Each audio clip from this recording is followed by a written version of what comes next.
வணக்கம். தலைநகரில் மில்லியா ஹோட்டல் புக்கிட் பின்தாங்கில் தேனிசி தென்றல் தேவா அவர்களை சந்திக்க போகிறோம். அண்ணனை சந்திக்கிறதுக்கு ஆர்வமாக வந்துட்டு இருக்கிறேன்.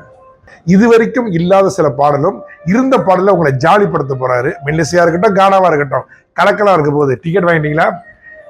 நீங்கள் இப்போதே டிக்கெட் வாங்கிடுங்க. ஏன்னா கடைசி நேரத்தில் அவருடைய ஷோவுக்கு பயங்கரமாக ஆள் வந்து சேர்ந்துடும். அந்த இசை ரசிப்பு கூட்டத்தில் நீங்கள் ஒருவராக இருக்கணும்னா இப்போவே டிக்கெட் வாங்கிருங்க. இப்போ நான் அண்ணன் வரப்போறாரு, வந்தோடனே அவரை சந்திச்சு உங்களை மகிழ்ச்சி படுத்துறேன். ஓகே,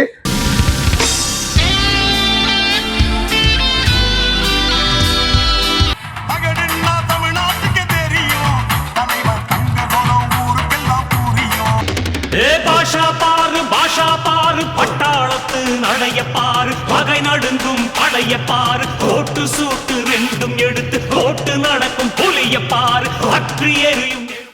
வணக்கம் அன்பு ரசிகர்களே. வரக்கூடிய மார்ச் 28 பினாங்கு மாநிலத்தில் இசையால் உங்களை அப்படியே கவர்ந்தெழுக்க தேனிசி தென்றல் தேவா சார் இங்க வந்திருக்கிறாங்க. வணக்கம்ண்ணா. வணக்கம் மாறன். ரொம்ப நாளாச்சு உங்களை பார்த்து. நல்லா இருக்கீங்களா நீங்க? நல்லா இருக்கு. மலேசியா அப்படின்னு சொல்லும் போது மீண்டும் பினாங்கு மக்கள் உங்களை விரும்புறாங்க. என்ன காரணம்? அவங்களுக்கு நீங்க என்ன செய்ய இந்த முறை ரெடி பண்ணிருக்கீங்க? அந்த காலத்துல இருந்து மலேசியாவில் தான் கலைஞர்களை வாழ வச்சுட்டு இருக்கு. பிராங்கா சொல்றேன். வேற எந்த நாட்டுக்கும் அப்படி போனதா எனக்கு தெரியல. அந்த காலத்துல மனோரமாவே சொல்லுவாங்க, அண்ணே சிவாஜி சார் கிட்ட, அண்ணே என் ஆட்டத்தை மலையாவில் கேட்டிருக்காங்க. ஆமா ஆமா ஆமா ஆமா கேட்டிருக்கீங்களா? மலையாவுக்கு நான் போறேன்னு. அப்போ என்னையும் ஆயிஷன் போவோமா அப்படின்னு சொல்லுவார் சிவாஜி சார். அப்போ நான் நினைச்சேன், அந்த காலத்திலிருந்தே மலையா தான் கலைஞர்களை வாழ வைத்து கொண்டிருக்கிறது.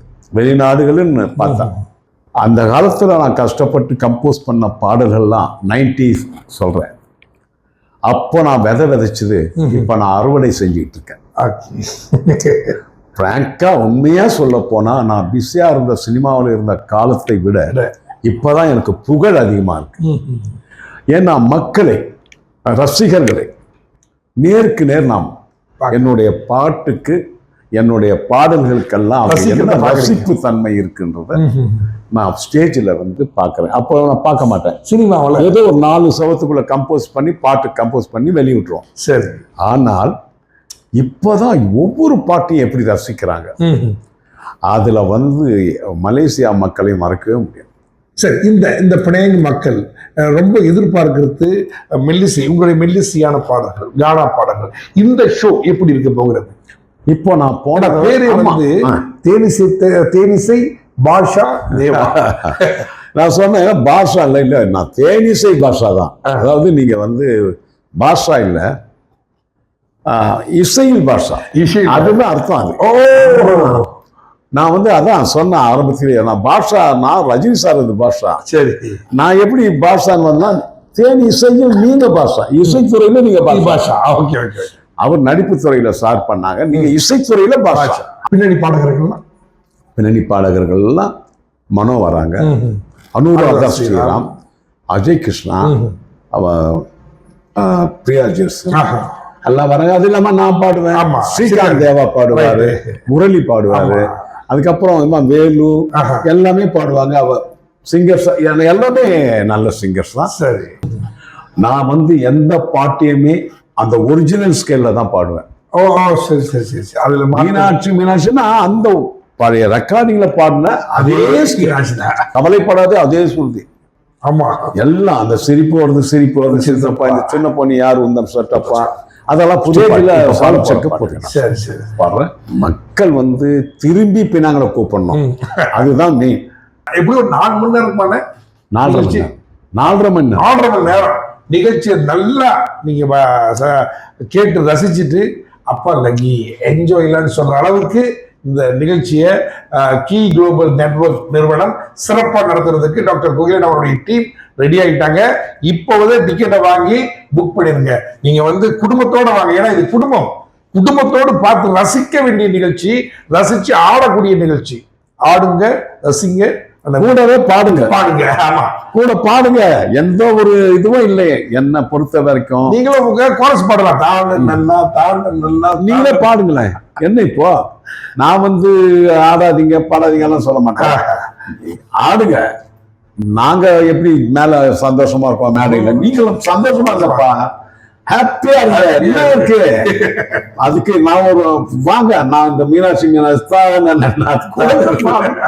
கூடவே பாருங்க. நான் இந்த மலை எல்லாம் இருக்கும், மலை மலை மலை மலை வந்தா வரும்போது ஒரு கபலம் எடுத்து வந்துருங்க. இந்த காலில் இப்படி வச்சு ஆடுவாங்கல்ல, அது மாதிரி ஆடுங்கல்ல. இப்ப யாரு வேணா தமிழ் கூட நல்லா இருக்கும், நல்லா இருக்கும். வாங்க, அசத்திடுவோம். பிரஸ் மீட்டிங்ல குகிலன் சொன்னாங்க, டாக்டர் இதுல வர லாபத்தை நான் நல்ல விஷயத்துக்கு செலவு பண்ண போறோம். அதான் கவனிச்சேன். அவருடைய எண்ணம் பாருங்க. எனக்கு வேண்டாம் ரொம்ப லாபம், எனக்கு லாபம் வரட்டும், ஆனால் அதை ஒரு நல்ல படிக்கிற குழந்தைங்களுக்கோ இல்லை எதுக்கோ நான் செலவு பண்ண போறேன்ற விஷயம்ன்றது யாருமே சொன்னதில்லை.